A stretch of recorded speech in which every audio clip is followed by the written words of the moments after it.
몇 달 전에 저희들이 에스겔서 24장까지 마쳤습니다. 이제 다시 에스겔서 25장부터 저희들이 묵상을 하게 되었습니다.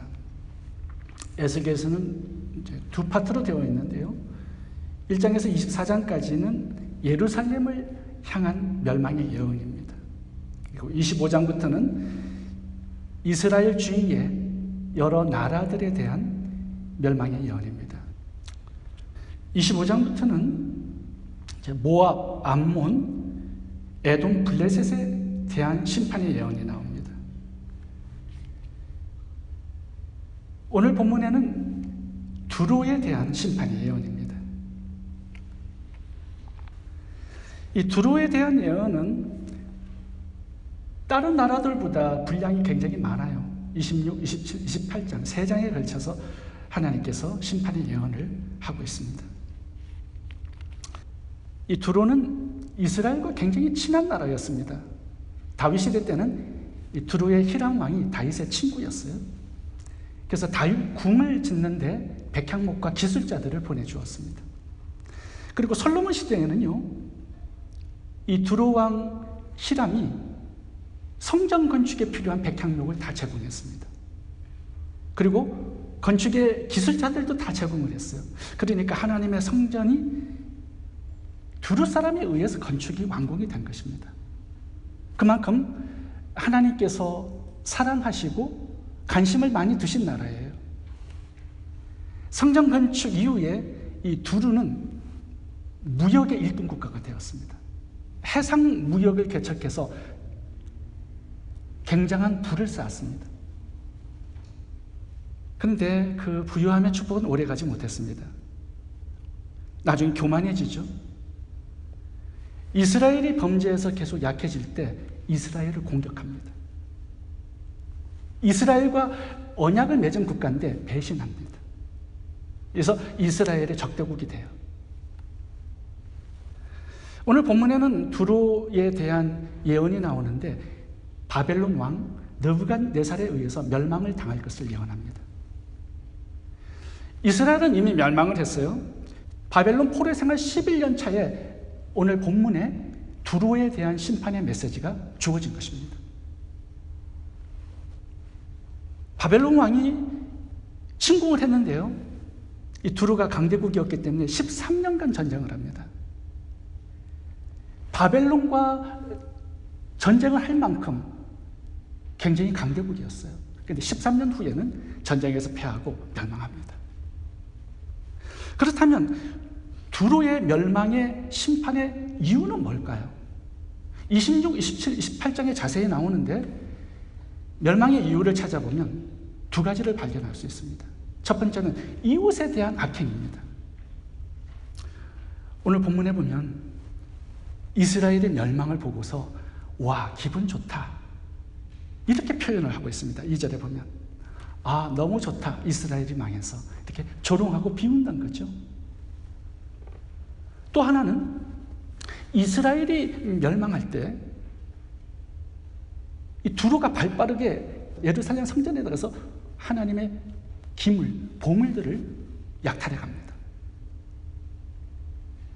그리고 또 하나 굉장히 큰 죄가 있는데 그게 뭐냐면 인신매매입니다. 두로는요, 이스라엘이 멸망할 때 어린 아이들을 잡습니다. 그래서 다른 나라에 창기로 팔아넘겨요. 어마어마한 제약의 목록이 나옵니다. 젊은 남자아이는요, 남창으로 팔아먹고 젊은 여자아이는 창기로 팔아먹습니다. 그래서 돈을 벌어요. 이스라엘의 멸망을 이용해서 부를 챙겨요. 하나님은 그 부분을 지적하면서 반드시 너희도 그렇게 당할 것이다, 이렇게 말씀을 하고 있는 것입니다.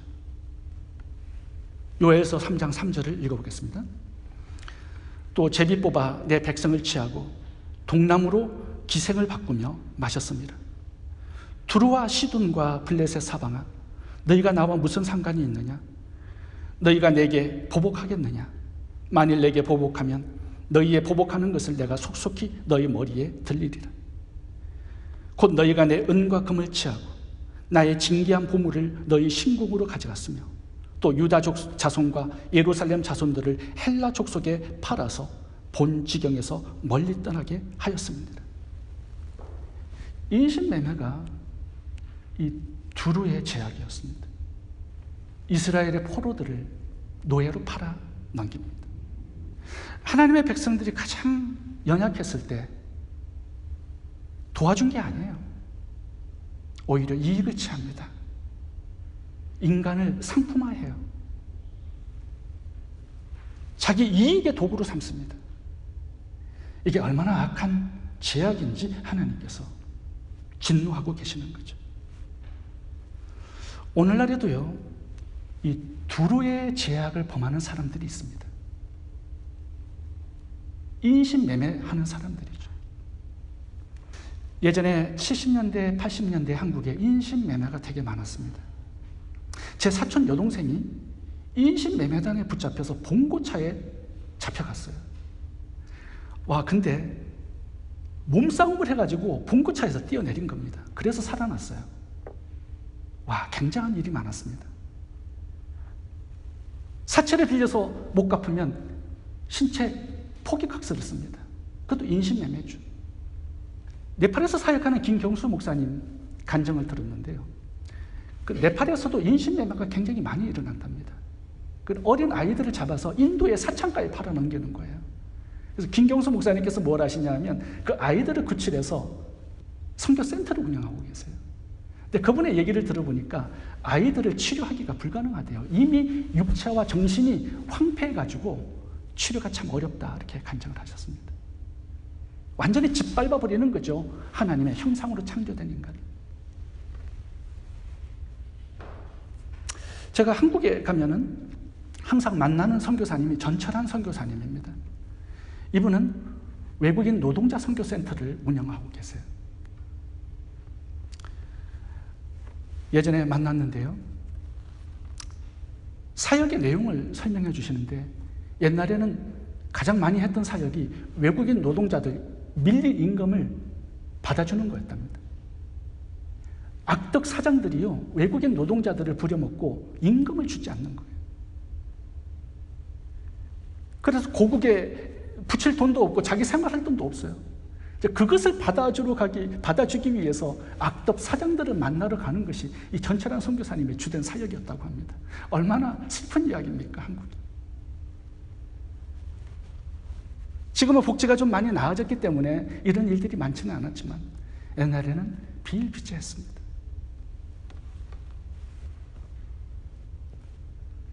인간을 자기 이익의 도구와 상품으로 삼는 것, 이게 하나님의 진노의 대상이 되는 거죠. 교회를 다니는 성도들이 이렇게 파렴치한 인신매매를 하는 사람은 없을 겁니다. 그런데 오늘 본문에 보면 이 두루의 제약을 다루면서 3절에 보면 행위 이전의 마음의 문제를 다루세요. 두루의 제약을 하나님께서 지적하시는 게 뭐냐 하면, 이스라엘 나의 백성이 망할 때 너희들이 아 좋다 이렇게 외쳤던 것을 가지고 지금 심판의 이유로 말씀을 하시는 겁니다. 이게 뭐 죽을 죄입니까? 남이 망하고 실패하고 연약해졌을 때 와 기분 좋다, 네가 망하는 꼴을 보니까, 이렇게 말하는 게 뭐 죽을 죄인가요? 근데 하나님께서는 이거 죽을 죄라고 말씀을 하세요. 2절을 보세요. 두루가 예루살렘을 두고 아하, 뭇백성의 관문이 무너지고 부서지고 성의 모든 문이 활짝 열렸구나. 예루살렘이 황무지가 되었으니 이제는 내가 번영하게 되었다 하였도다. 아, 너무 기분 좋다, 네가 망하는 꼴을 보니까. 네가 병들고 네가 실패한 모습을 보니까 내 기분이 너무 좋다. 와, 이렇게 마음으로 외치는 거, 이것을 하나님께서 죽을 죄로 지금 심판의 이유로 말씀을 하고 계세요. 하나님 보시는 죄의 기준은요, 행위 이전의 마음의 상태라는 거예요. 다른 사람의 연약함과 아픔을 보고 마음에 기뻐하고 조롱하고 비웃고 그런 악한 마음이 없는지 살펴보라는 거죠. 이 잔인한 기쁨이 근본적인 죄악의 본질이라고 말씀하는 것입니다. 여기가 죄의 공장이에요. 모든 죄들이 여기서 파송되는 거예요. 남의 아픔을 나의 기쁨으로 삼는 것, 나의 이익으로 삼는 것, 이러한 잔인한 마음의 기쁨이 없기를 바랍니다. 제가 아프리카 선교사 시절에 빅토리아 호수에서 섬선교를 했을 때 저를 굉장히 힘들게 한 목회자가 있었습니다. 선교 사역이 너무나 힘들었어요. 그 목사님 때문에.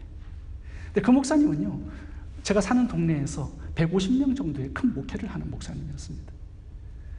근데 문제는 뭐냐면 여러 부족의 목사님들이 저를 찾아옵니다. 재정적인 문제 때문에 도와달라고 찾아와요. 선교사가 돈으로 선교할 수 없지 않습니까? 그래서 저는 돈을 안 줘요. 계속 돈을 달라고 오는데 돈을 안 주니까 나중에는 원수가 되어버리는 것입니다. 그래서 한 목회자가 저를 굉장히 핍박을 많이 했는데요. 어느 날 그 목회자가 그 교회에서 무슨 문제가 있어가지고 그 교회를 떠나게 되었습니다. 그 자기 부족으로 들어간 거예요. 제가 그 소식을 들었을 때 마음에 환호성을 질렀습니다. 와, 하나님, 내 마음이 너무 기쁩니다. 통쾌합니다. 너무 기분 좋습니다, 하나님. 근데 이게 바로 오늘 두루의 제약이에요. 남의 실패와 아픔을 내 기쁨으로 삼는 것. 그리고 비웃고 조롱하는 것. 그동안 제가 목회 사역을 하면서 대부분의 성도님들이 협조적이었지만 목회자의 권위를 대적하고 힘들게 하는 사람들이 몇 사람 있었습니다.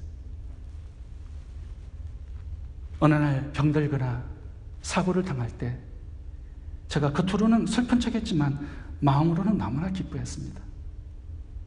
너무 기분 좋다. 저 사람이 사고 당하는 걸 보니까, 병든 거 보니까, 망하고 실패하는 거 보니까 와, 기분 좋다. 오늘 두루의 이 마음이 저의 마음속에서도 있었다는 거죠. 어느 목사님 사모님의 간증을 들었는데 교회 목회가 되게 어려웠다고 간증을 하셨습니다. 어느 날 사모님이 교회 마당을 걷다가 넘어졌어요. 턱에서 피가 나는 겁니다. 그 모습을 성도가 보고요, 웃는 그 모습을 보았다라는 거예요. 얼마나 큰 상처가 되었겠습니까? 비웃고 조롱한 거예요.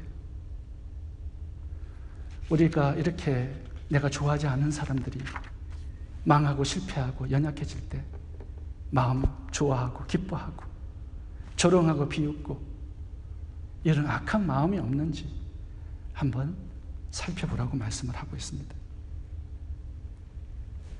하나님의 형상으로 창조된 하나님의 작품을 비웃고 조롱하는 것, 그 작품이 망가질 때 환호성을 지르는 것, 이거는 하나님의 눈에 볼 때 심판과 진노를 받아 마땅한 죄라고 말씀하고 있는 것입니다. 주위에 힘들고 어렵고 연약해진 사람들이 있다면 돕고 섬기고 힘있게 할 수 있는 기회로 삼을 수 있기를 바랍니다. 마태복음 25장을 보면 힘들고 어려운 사역자가 나옵니다. 당시에는 예수님을 믿는 것이 큰 고통이었습니다. 로마 황제에 절하지 않았기 때문에 잡혀서 순교를 당해야 했어요. 그런 상황 속에서 믿음을 지키고 복음의 사명을 감당하는 사역자들은 너무나 힘든 삶을 살아가야 했습니다. 그래서 마태복음 25장 마지막 심판에 보면 줄인 자, 벗은 자, 목마른 자, 나그네 병든 자, 갇힌 자들이 나옵니다. 복음을 전하다가 이렇게 된 거예요. 믿음을 지키다가 이렇게 된 거예요. 근데 하나님께서 1달란트, 2달란트, 5달란트를 준 종들이 있습니다. 왜 주셨습니까? 이런 연약한 자들을 도우라고 주신 거죠. 근데 1달란트 받은 종은 아무것도 하지 않았어요. 그것이 바로 심판의 이유가 된다라고 말씀하는 거죠. 제가 이번에 한국을 방문했는데 제 신학교 동기 6명이 한국에서 목회를 하고 있습니다. 한 동기는 건국대 앞에서 목회를 했는데 문을 닫았어요. 마지막 예배를 드린다고 얘기를 하셔서 제가 굉장히 좀 마음이 아팠습니다. 그래서 만나서 식사를 대접해 드렸어요. 용돈도 드렸습니다. 뭔가 위로해주고 싶고 힘을 주고 싶은 마음에 대접해주고 용돈을 드린 거죠. 그게 얼마나 큰 위로가 되었었겠습니까? 근데 하나님의 종들을 그렇게 위로하고 힘있게 하는 것은요, 하나님의 일에 동참하는 것이죠. 다른 동기 하나는 20년 넘게 목회를 하면서 7천만 원의 빚을 졌습니다. 그러니까 교회 렌트비가 안 나오는 거예요, 교회 헌금이. 그래서 일을 하면서 교회를 목회를 하고 있는데 성도는 25명이었습니다. 가보니까. 근데 렌트비가 안 나오니까 계속 빚을 지는 거예요. 지금 7천만 원 빚을 졌다고 그러더라고요. 그래서 제가 아내와 상의해서 재정적인 도움을 드렸습니다. 그 돈을 받고 제 앞에서 우는 모습을 보니까 참 마음이 아팠어요. 교회를 돌보기 위해서, 하나님을 섬기기 위해서 끝까지 고분분투하고 있는 그 목사님을 보니까 힘을 실어주고 싶은 거예요. 연약한 부분을 좀 도와주고 싶은 거예요. 많은 금액은 아니었지만 힘이 되는, 격려를 받는 그런 모습을 보게 되었습니다. 며칠 전에 유병국 선교사님으로부터 연락이 왔는데 인도에서 사역을 하고 계세요. 지금 인도에 외국 선교회로 들어오는 현지 선교사들이 많이 생겼다는 거예요. 200명 정도가 인도에서 나온 선교사님들입니다. 근데 그 사람들을 훈련하고 그 사람들을 이렇게 돌볼 수 있는 선교센터가 없어가지고 이제 기도하고 있는데 인도의 교회 한 성도님이 땅을 기증했다는 거예요. 이제 땅을 받아서 이제 선교센터를 지어야 되는데 기도만 하고 있다는 거예요. 왜 그렇습니까? 물어보니까 외국 선교회는 원래 돈 얘기를 절대로 할 수 없는 게 법이에요. 어느 교회에 가가지고 모금 활동을 할 수 없는 게 법이에요. 그러니까 어디 가서 재정적인 어떤 얘기를 할 수가 없는 게 이게 굉장히 큰 문제라고 말씀하시더라고요. 그래서 선교사님, 저희 교회가 5,000불 정도 기초 세우는데 헌금할 테니까 기초부터 먼저 놓으라고 말씀을 드렸어요. 그래서 5,000불을 보내드렸습니다. 그랬더니 이제 기초 공사를 시작하겠다라는 거예요. 힘들고 어려운 하나님의 사역자들을 이렇게 힘있게 하고 이렇게 돕는 거, 이게 얼마나 큰 하나님의 기쁨이 되겠습니까? 이렇게 살아가다 보면 범죄할 것이 점점 줄어들겠죠. 오늘 본문의 에스겔을 보세요. 말씀 사역을 하고 있습니다. 혼자서 이런 말씀 사역을 할 수 없어요. 누군가 물질적인 후원자가 있기 때문에 이 말씀 사역이 가능한 거예요. 이렇게 힘들고 어려운 사역자들을 뒤에서 힘있게 후원하는 것, 이것이 하나님의 굉장히 큰 기쁨이 되는 거죠. 오늘 본문에 나오는 두로처럼 하나님의 복을 많이 받았다면 더 큰 풀을 쌓으려고 욕심 부리지 말고 연약하고 힘없는 이웃과 복음의 사역자들을 돕고 섬기고 후원하는 그런 사역으로 나아가시기를 바랍니다. 이 섬김이 심판을 이기고 승리하는 비결이에요. 성도들의 망함, 사역자들의 연약함을 나의 기쁨으로 삼고 통쾌하게 여기는 그런 악한 모습들이 없기를 바랍니다. 두 번째, 두루의 멸망의 이유를 보면 말씀을 버렸기 때문입니다. 오늘 본문에 가장 많이 나오는 구절이 뭐냐 하면 나 여호와가 이렇게 말하였노라. 이것이 무려 9번이나 나옵니다. 3절 나 주 여호와가 말하노라. 5절 내가 말하였음이니라. 주 여호와의 말이니라. 7절 나 주 여호와가 말하노라. 14절 나 여호와가 말하였음이니라. 나 주 여호와의 말이니라. 15절 주 여호와께서 두루를 대하여 말씀하시되 19절 나 주 여호와가 말하노라. 21절 나 주 여호와가 여호와의 말이니라. 이게 26장, 27장, 28장까지 굉장히 반복되어서 많이 나옵니다. 하나님께서 반드시 심판하시겠다는 거예요. 멸망시키겠다는 거예요. 죽이겠다라는 것입니다. 왜 이렇게 반복해서 계속 말씀을 하시는 것입니까? 나는 너를 심판하고 싶지 않다라는 말이에요. 나는 너희가 멸망하는 거 원치 않다라는 말씀을 하고 있는 것입니다. 그러니까 계속 반복해서 말씀하시고 세 장에 걸쳐서 두루에 회개할 죄가 무엇인지를 지금 지적해주고 있는 거예요. 다시 말하면 빨리 죄를 버리고 회개하라는 거예요. 내가 이만큼 너희를 사랑한다라는 거죠. 만약에 하나님이 포기했다면 말씀 주시지 않았을 겁니다. 순식간에 진멸을 해버리지요. 왜 말씀하시는 겁니까? 말씀하신다라는 것은요, 하나님이 아직까지 포기하지 않았다라는 거예요. 아직 붙들고 계시고 아직 사랑한다라는 그런 말입니다. 그런데 문제가 뭡니까? 왜 두루가 이런 하나님의 말씀을 많이 받았음에도 불구하고 심판과 멸망으로 떨어진 것입니까? 하나님의 말씀을 무시하기 때문에 그런 것이에요. 하나님께서 주신 말씀 앞에 반응하지 않기 때문에 죽는 거예요. 말씀을 무시하고 반응하지 않는 것, 이게 가장 큰 문제가 되는 것입니다. 죄를 짓는 것 하나님께서는 누구나 다 그렇게 한다고 생각하세요. 큰 죄, 작은 죄가 있는 게 아니라 다 죽을 죄입니다. 죄 짓는 게 끝이 아니라 하나님의 말씀이 주어졌을 때 아무 반응을 하지 않는 이것이 끝이에요. 이게 마지막입니다. 죄를 지었기 때문에 죽는 게 아니라 하나님의 말씀의 경고를 받았음에도 불구하고 아무 반응하지 않는 것, 여기가 죽음이 되는 것이죠. 끝이 되는 거예요. 죄를 지었다고 너무 절망하지 마시기 바랍니다. 하나님은 그것 때문에 심판하지 않으세요. 하나님의 말씀을 주시고 그 말씀을 무시하기 때문에 심판을 받는 것입니다. 그러니까 죄가 끝이 아니라 하나님의 말씀이 끝이라는 걸 알아야 합니다. 그래서 하나님의 말씀을 소중히 여겨야 돼요.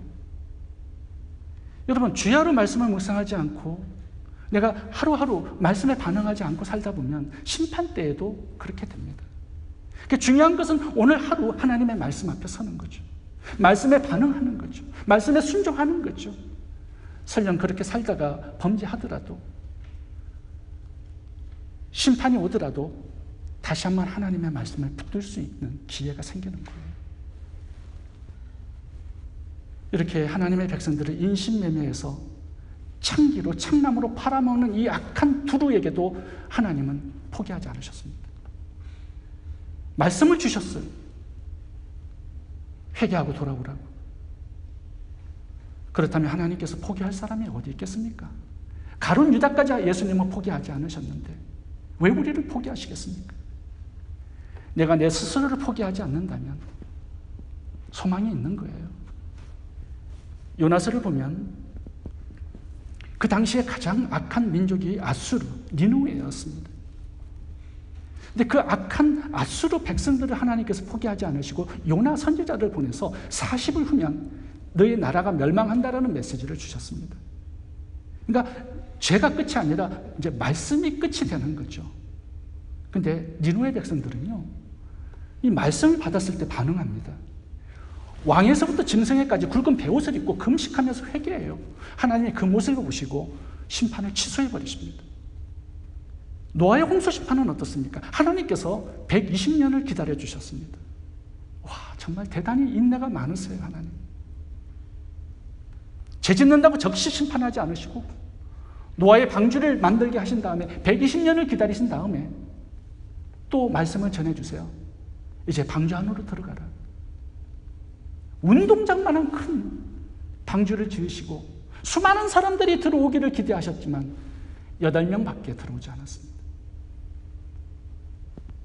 노아의 망치 소리는 듣기 싫은 소음이 아니라 생명의 경고장이었던 거죠. 말씀을 버리니까 결국은 죄는 심판으로, 멸망으로 나가게 되는 것입니다. 창세기 19장에 보면 소돔과 고모라의 심판 이전에 하나님은 말씀을 주셨습니다. 룻에게 이 성을 빠져나가라 말씀을 주셨어요. 범죄했지만 생명과 구원의 길을 열어두신 거예요. 노아의 방주를 만드시듯이. 그런데 그 성에서 살아남은 사람들은요, 3명밖에 되지 않았습니다. 룻의 사위들은 하나님의 말씀을 농담으로 여겼더라, 이렇게 기록되어 있어요. 룻의 처는 뒤돌아보지 말라는 말씀을 쳐버립니다. 그래서 소금기둥이 됩니다. 결국 구원받은 사람은 3사람밖에 되지 않았어요. 심판에서 살아남는 법은 딱 한 가지입니다. 말씀을 소중히 여기고 말씀에 반응하는 거예요. 마태복음 26장 보면 예수님께서 가룟 유다의 멸망 이전에도 말씀을 참 많이 주셨습니다. 예수님을 팔아먹을 자가 누구인지 알려주셨어요.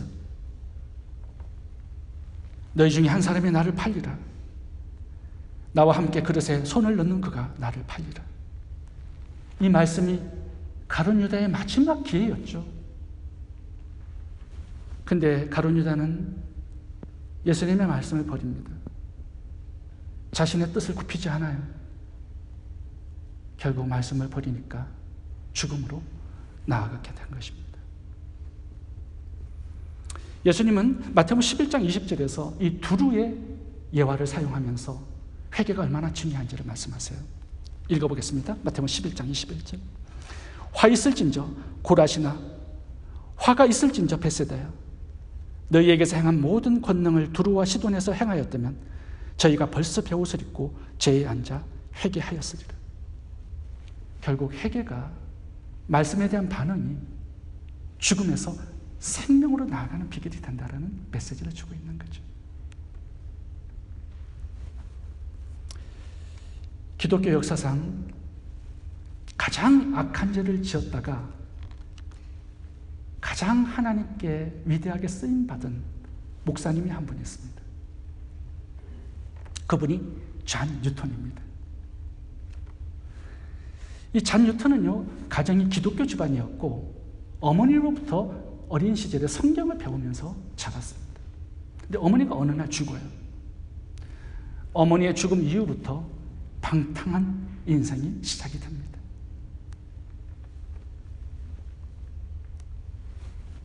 술과 노름으로 인생을 살아요.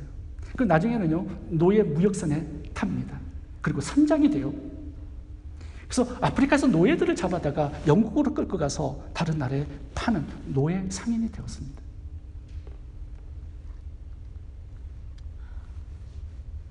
노예들을 얼마나 채찍으로 때리고 학대하고 팔아넘겼는지 전 일생을 그렇게 살아갔어요.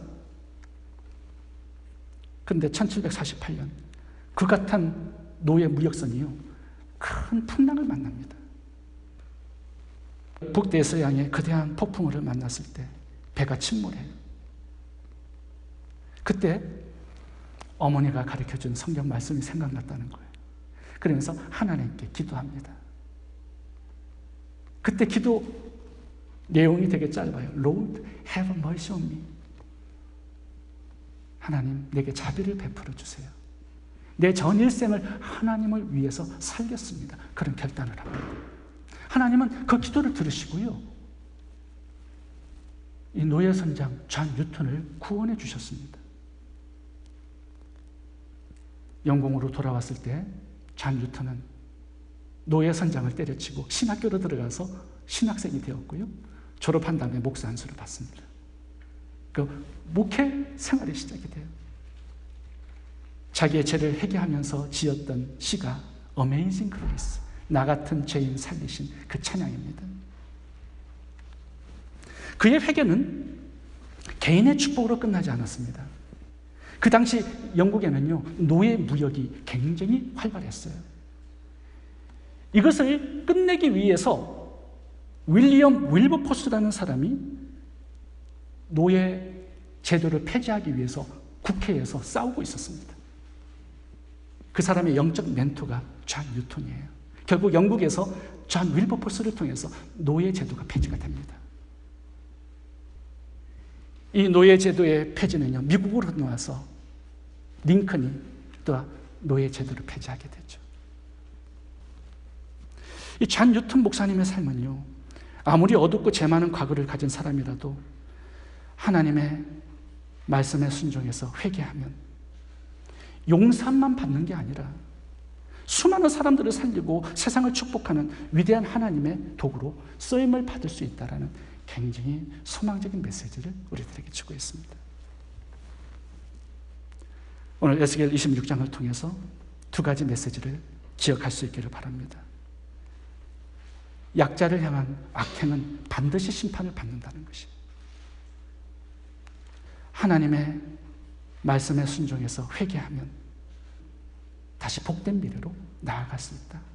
이 두 가지의 메시지를 기억하며 살아갈 수 있기를 바랍니다. 기도하겠습니다.